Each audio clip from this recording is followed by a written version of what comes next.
시간은 가족복지의 이해, 가족복지의 개념을 한번 보겠습니다. 가족복지의 원형적 개념의 영어로 Family Social Work, Family Social Welfare, Family Science, Family Welfare, Family Service 등으로 이렇게 사용하고 있습니다. 그래서 가족복지란 가족의 전 생애를 걸쳐 행복하고 안정된 바람직한 삶을 추구하는 것을 목적으로 가족의 욕구를 지력으로 종속할 수 있도록 그 잠재력을 개발시켜 주거나 가족 문제 예방 및 해결, 가족 구성원의 사회적 기능 수행의 활성화, 생활 질적 향상 등의 전문적 지식과 기술을 동원한 제도적, 정치적, 기술적 서비스이며 가족 구성원의 개인이나 가족 전체에 관심을 두는 과정을 가족의 개념으로 일컫고 있다. 기억하시면 되겠고, 그 다음에 가족의 필요성, 가족의 기능 약화, 또 국가의 가족 문제 개입에 대한 관점 변화, 다양한 가족 형태의 등장과 욕구 변화, 또 문제 해결 단어로서의 가족의 유용성, 이러한 가족의 필요성이 대두되고 있는 것입니다. 그러므로 가족복지 의회 및 목표에는 가족의 개인의 기본적이고 일상적인 욕구를 충족시키면서 개인의 발전과 복지를 뒷받침하는 역할을 하는데 본질의 의의가 있다는 것입니다. 가족의 우리가 가족복지에서 가족의 목표는 중요하죠. 가족복지는 첫째, 가족의 안녕을 도모해야 한다. 저 가족을 갖고 있는 문제와 욕구에 개입해야 한다. 둘째, 가족 구성원 간의 권력 보장과 평등을 증진한다. 셋째, 새로운 가족 형태의 안정적이 필요하다. 넷째, 가족복지는 사회 문제의 근본 해결에 기여해야 한다. 이러한 가족복지의 목표가 있는 것입니다. 또한 보시겠어요? 의적 기능이 있습니다. 가족의 문제의 진단에 기초해서 가족복지기관의 직접적으로 이해 구체적인 서비스를 제공하는 것이 아니고 그 문제에 대한 가칭 효과적인 서비스를 쓸 수 있는 지역사회의 자원을 발견하여 사례를 소개하고 활동하도록 돕는 기능을 하고 있습니다. 의례적 기능, 첫째, 이용하는 범위 내에서 그리고 사람들의 생활상 기본적인 욕구에 관한 다수의 제도적 집단 서비스, 종류, 규모, 사업 방침, 특색 등을 명백히 하는 것에서부터 시작된다. 둘째, 대상자의 생활 욕구를 오해 없이 지급하는 일이다. 셋째, 대상자의 자발성에 관계되는 것이다. 또 이제 조정적 기능이 있어요. 조정적 기능, 개인의 기본적 욕구에 관련된 사회관계 전체가 조화를 유지하도록 원조해야 한다는 것입니다. 그래서 가족복지기관은 가족 정체를 서비스 단위로 하고 가족 정체가 가족으로서의 기능을 발휘하는데 목적을 두고 동일 가족에 대해서 가족복지기관 이외에 다른 전문적 분업적 기관인 의료기관, 또 아동상담센터, 또 부녀상담소, 보건, 학교, 직업안정기관에서 가족생활의 일부 혹은 가족의 일부를 대상으로 도와주고 원조하는 기능을 가지고 있다. 그 다음에 개발적 기능도 있어요. 개발적 기능. 지역사회 활동의 소집단 활동이 그리고 개별 활동을 통해서 각 기관 내의 모든 구성원이 그 지위에 맞는 역할을 수행할 수 있는 기회, 능력, 태도, 발전을 촉진시키는 기능의 의무를 갖고 있다는 것입니다. 그 지역 내의 여러 가지 사회적 자원, 예를 들어 사회보장제도, 주택문제, 복지시설, 교육시설, 법제의 개선 등을 사회 행동 및 지역사회의 자발적인 협력을 보조해서 이루는 것을 의미하고 있습니다. 그래서 가족을 정상적인 기능을 발휘하도록 그 장애 요인, 빈곤, 실업, 신체적, 정서적, 중독 장애, 장시간 노동 등의 환경적 요인과 부부, 불화, 형제 간의 갈등 등 인간의 관계의 문제를 가진 가족 구성원과 가족을 직접 원조함으로써 가족 역할이나 책임을 수행하여 가족의 기능을 회복시키는 것이 가족복지 기능이다. 그래서 회복적 기능은 공공부지에 의한 원조나 아동상담 지도, 직업지도, 및 알선, 주택알선, 가임보조, 가정지도 및 가족계획지도, 가족진단 및 가족치료를 통해 달성할 수 있게 하는 것이 가족복지이다. 이렇게 기억하시면 되겠어요.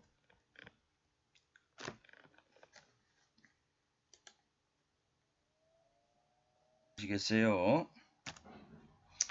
그래서 가족복지의 접근 방법은 가족복지에서 강의 대상은 모든 유형의 가족들 앞으로 당면할 가능성이 있거나 현재 당면하고 있는 모두 가족 문제의 대상이 된다. 협의의 측면에서는 주로 가족생활 문제에 봉착하고 있는 위기의 가족들의 대상이 된다. 또 가족 대상의 가족 구조 기능 그리고 가족의 주기에 따른 다음과 같은 분류. 첫째, 가족 구성원의 특성상 따르는 대상, 가족 구성 문제에 따르는 대상, 가족 주기에 따르는 발생하는 다양한 변화의 욕구에 따르는 대상이다. 개인, 가족, 국가, 기업, 민간단체, 이게 가족복지의 주체가 되는 것이다. 또 여기 가족복지 서비스 접근 방법에 있어서는 그 대상이 가족으로서 사회적 위험으로 나타난 사회 구조적 문제를 개인이 책임이 아닌 사회적 책임 내지 국가 책임으로서 접근하는 방법이 있고, 가족에 대한 정치적으로 소득 지원 정책으로 사회보험과 조세정책, 빈곤 가족을 위한 국민 기초생활 보장제도를 들 수 있고, 건강지원 정책으로는 건강보험과 빈곤 가족을 위한 의료급여 등이 있다. 여기 이제 2-1 가족기능의 중심의 가족복지 정책, 재생산 기능, 경제적 기능, 사회화 기능, 돌봄 기능이 있다. 재생산 기능으로는 출산 전후 육아휴직, 방과 후 보호, 양육비, 지원, 보육 서비스. 경제적 기능으로는 가족수당, 아동수당, 가족에 대한 각종 소득공제, 공적 연금, 공공부주, 주택부주가 있고, 사회화 기능으로는 교육비 지원 및 공제, 돌봄 기능으로는 노인 장기 요양보험 제도, 간병 휴가 등이 있다. 참고하시면 되겠어요. 또 넘겨보실 것 같으면은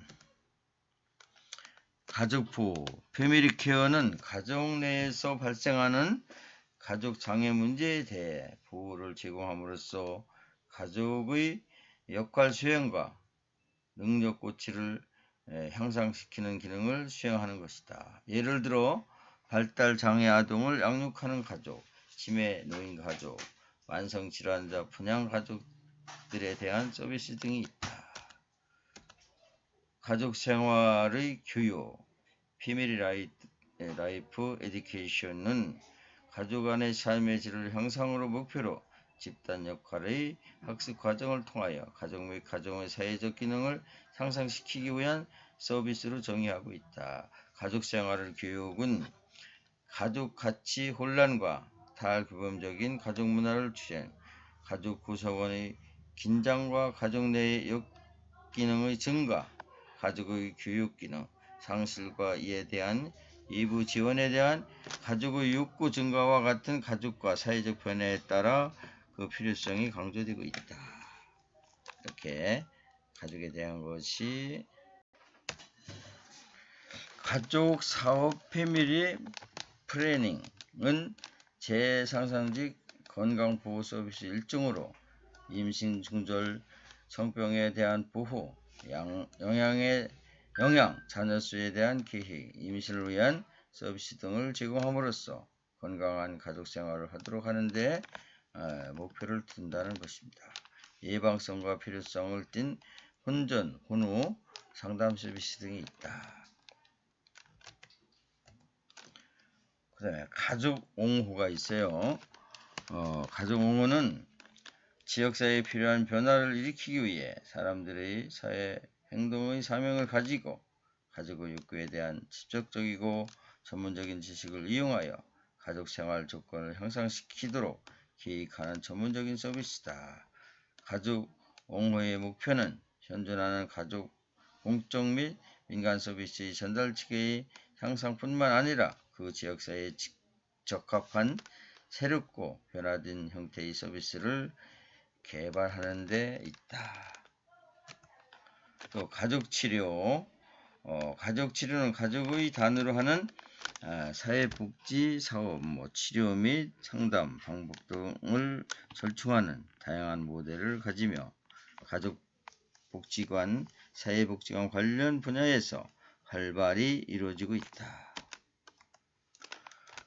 가족기능의 자원 서비스는 가족에 대한 지지적 서비스로 가족생활을 하고 있는 시대와 사회가 요구하는 가족의 기능을 가족 스스로 보다 잘 수행할 수 있도록 기능의 일부를 지지하는 서비스, 보편주의적 관점에서 제공되는 각종 가족수당, 소득보장, 주택보장, 교육보장, 보건, 의료보장, 가족상담과 가족치료 서비스, 가족생활 교육 및 교육 서비스, 문화 또는 여가 생활 및 각종 생활 정보를 제공하는 서비스이다.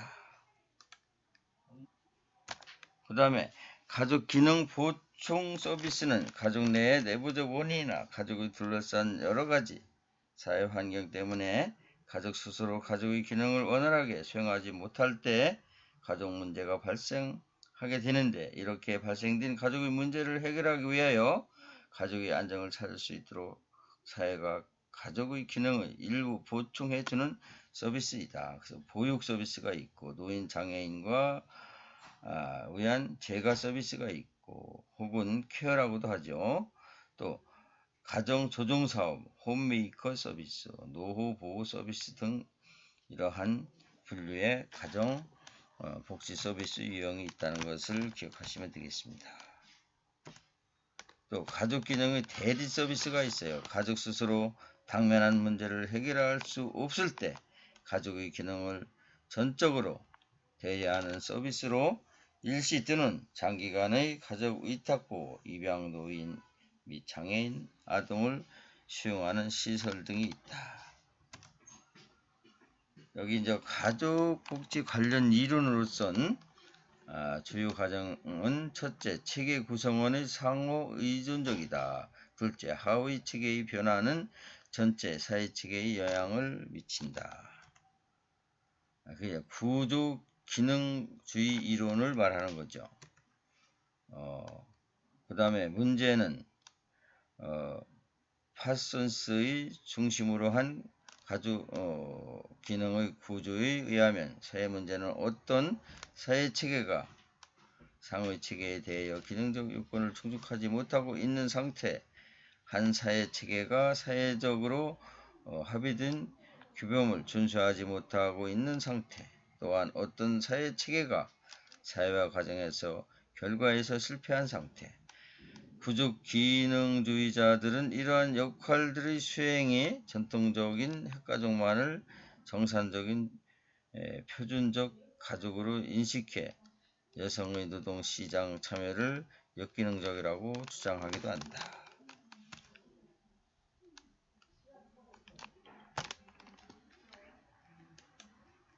구조주의 기능의 평가 및 적용입니다. 평가는 구조주의 기능의 핵심의 개념 중 하나인 기능의 개념은 가족의 역동성과 상호작용을 분석하는 데 유용한 개념의 틀을 제공하고 있다는 것. 또 건강한 가족을 위해서는 가족 구성원들과 역동성과 상호작용의 변화에 적응해야 한다고 주장하고 있는 점과 가족 기능주의 이론은 보수성과 성차별의 측면에서 비판되고 있다. 여성 가사 노동의 경제적 생산적 가치를 간구하고 노동시장에 참여한 여성의 가족을 역기능적 가족으로 보는 오류로 인해 사회적 변화와 갈등을 간구하였다는 평가가 있다.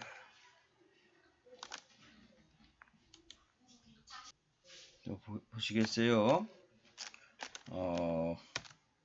또 적용은 구조 기능의 주의자 입장에서는 가족 문제 해결 방안은 사회화 기능과 통제 기능을 강화하거나 수정하고 재사회화 또는 재활 기능을 강화하거나 사회 물질적 및 기회 분등 기회를 강화 또는 수정하는 것이다.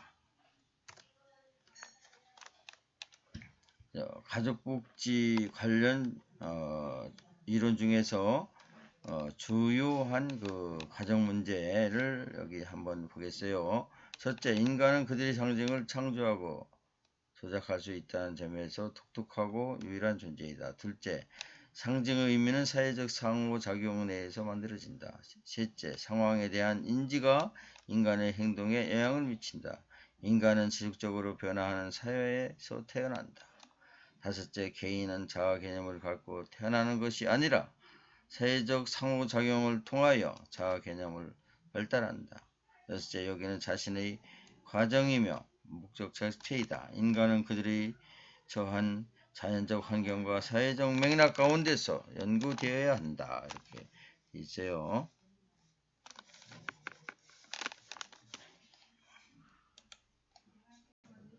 또 문제점에 대해서 한번 또 보겠어요. 상징적 상호작용의 이론에 의하면 가족 문제는 사회의 한 집단의 다른 집단의 의미에 동의할 수 없는 것으로 규정하고 그 집단의 의미대로 행동하지 않는다는 설명이 있다.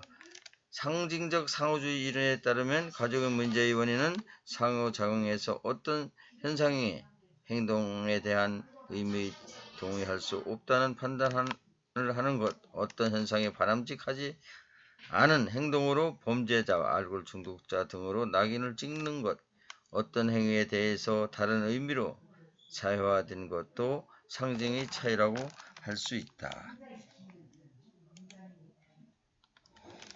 평가를 보겠어요. 상호적 상호작용 이론은 가족의 내적 과정의 중점을 두고 배우자의 선택, 세대 간의 차이관의 전이, 역할, 지위관계, 가족 스트레스, 취업, 모호 문제, 가족 내 권력 문제 등 다양한 주체의 가족 연구뿐만 아니라 의사소통과 가족치료, 교육 분야 이런 데도 많은 연구에 기여를 하고 있다.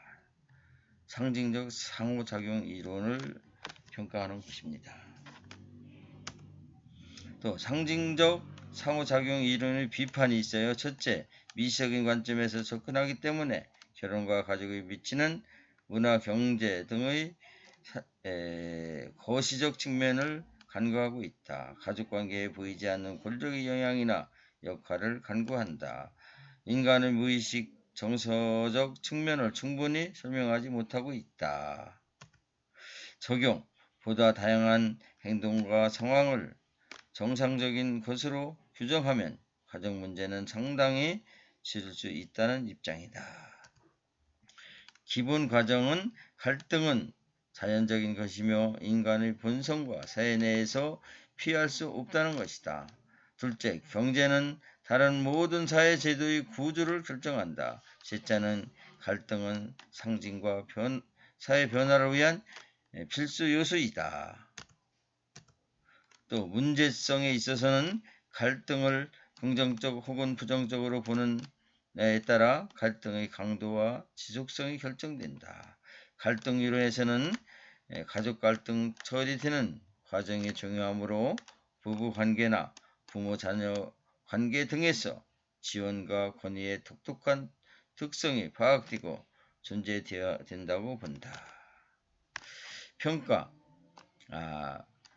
갈등 이론은 가족의 안정과 질서를 강조하는 구조 기능적 가정이 필연적이고 타당하며 바람직한가에 대한 근본적인 의문을 제시하고 조화와 갈등에 존재하고 가족의 양면성과 가족 갈등 문제를 현황화시키는 점에서 가족학 분야에 기여하고 있다는 점이다. 또 갈등 이론 다음과 같은 문제점이 있다. 갈등 이론은 권력이나 역할과 같은 사회 규범, 가족 간의 경쟁적 갈등 기제로만 적용하는 것이 아니라 긍정적으로 수용되기도 하고 가족 구성원 간의 갈등을 통제하는 데 영향을 주기도 한다는 점을 간구해야 된다. 사회 질서보다는 갈등에 초점을 두고 있는 갈등 이론은 한 가지 원인으로 모든 가족 행동 및 인간 행동을 소명하려는 경향이 있다. 적용 가족복지에서 문제 해결의 방법은 갈등주의 입장에서 있는데 갈등은 가족생활 내에서 충족될 수 없기 때문에 갈등을 해소하기보다는 가족의 구성원들의 갈등을 관리하는 과정에서 상호 만족스러운 방식으로 협상하고 타협할 수 있는 능력과 공유된 규칙을 갖는 중요함을 가지고 있다.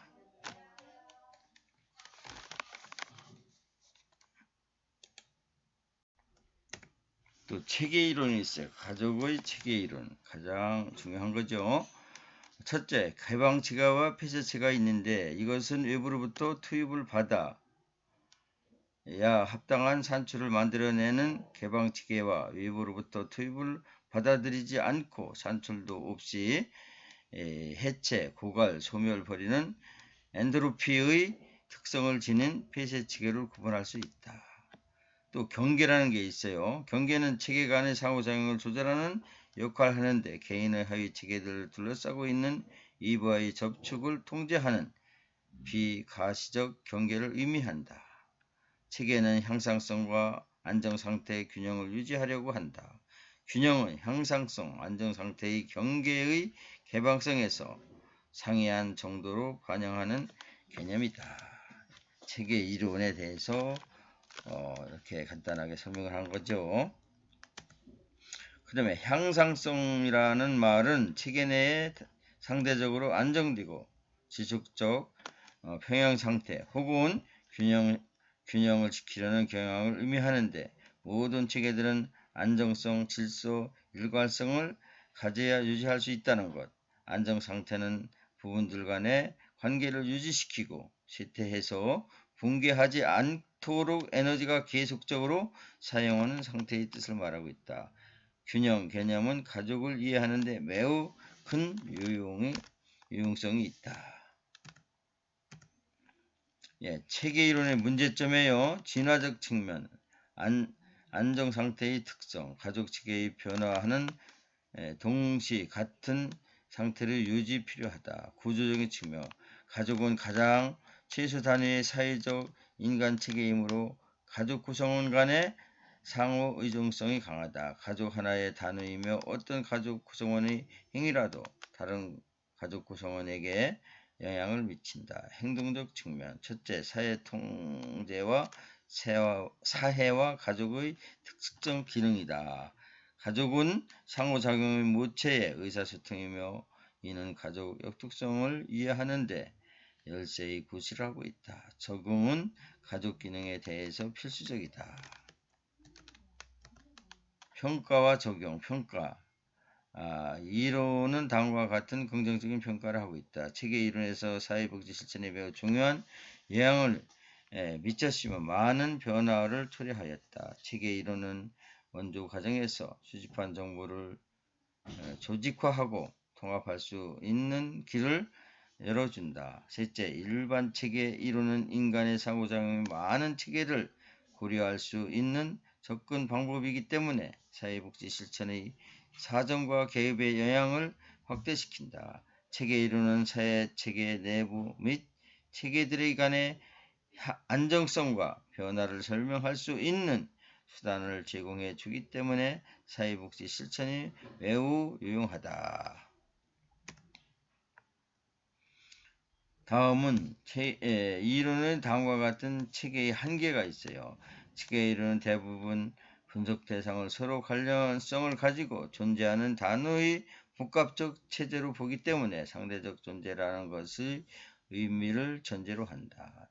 체계 이론은 너무 추상적이고 분석적이어서 요소 간의 관계성이 분석적으로 파악하는 데 적합하지만 이를 이용하여 상황에 대한 전체성을 파악하는 데 되는 여러 가지 어려움이 있다. 셋째, 가족 체계에 있어서 가족 기능은 가족의 가족 역동을 설명하려는 과정에서도 주된 이론의 역기능 가족 이해를 하는데 유용한 개념적 틀을 제공한다.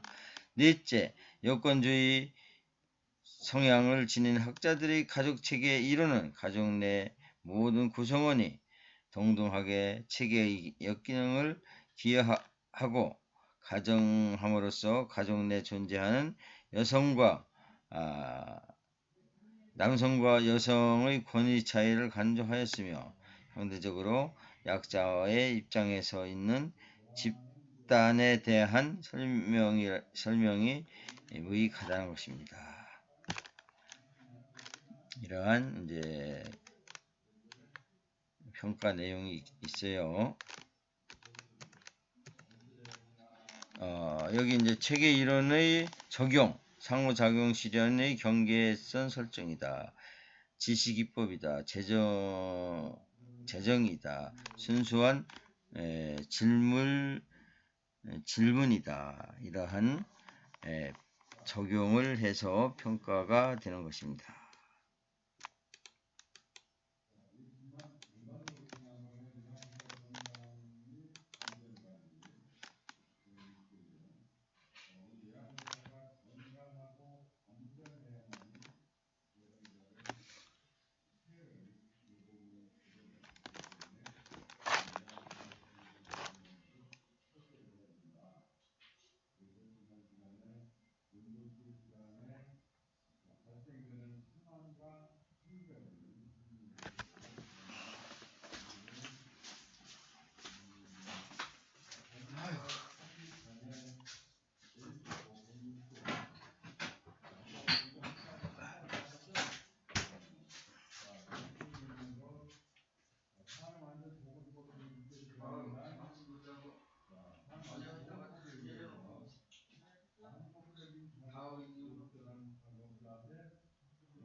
설탕을? 네, 세 개 가져왔는데. 안녕하세요.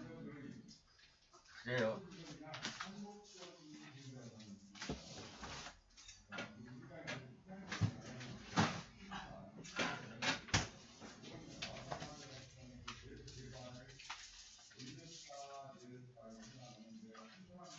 네.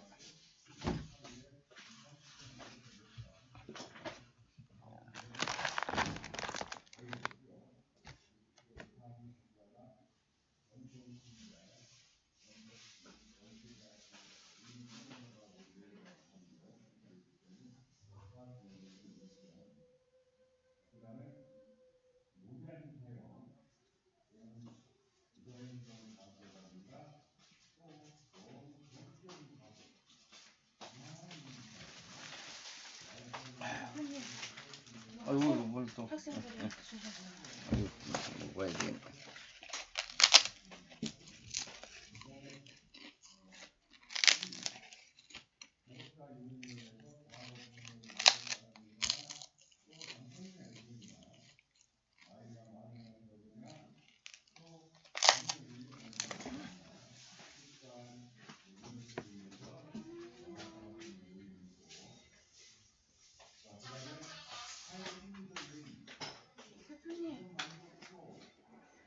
대표님, 이거 대표님 주신 고구마 음. 쪄본 거거든요?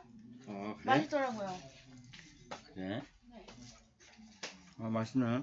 맛있어요.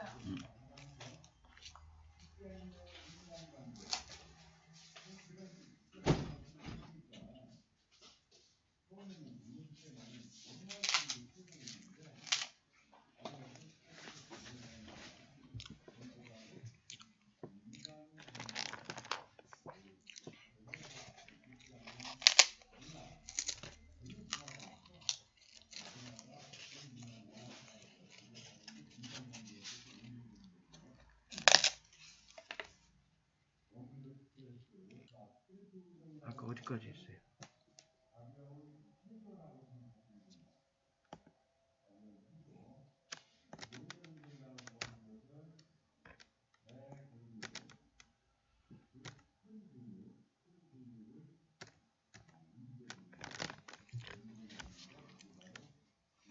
성평등 이론에 대해서 또 강의를 하겠습니다. 여권주의자들은 남녀 차이가 과장되거나 유사성이 은폐되어 사회적으로 만들어진 이분법적 성, 의식, 사회적 관제들을 성별로 할당함으로써 여성과 남성들을 분리시켜 성차를 더 크게 하여 남녀 간 서로 의존하도록 만드는 성별 노동 분업, 그리고 이성 간의 성적 결합을 요구하는 성체계의 바로 여성에 대한 억압을 가져오는 주원이라고 주장하고 있다. 그래서 주요 가정은 성평등 관점에서 기초한 여권주의자들이 가족 내 존재하는 여성 억압을 세 가지로 정리하고 있다. 가부장에 의한 억압이다. 여성의 재생산 역할에 대한 억압이다. 이데올로기에 의한 억압이다. 주요한 그 가정을 얘기하는 겁니다. 그 다음에 문제점은 여성주의자들은 여성 행동을 제약하는 사회 제도, 규범, 역할 등을 찾아내어 그것을 개선시키기 위하여 노력해 왔는데 특히 가정생활에서 여성의 억압의 초점을 맞추고 있다.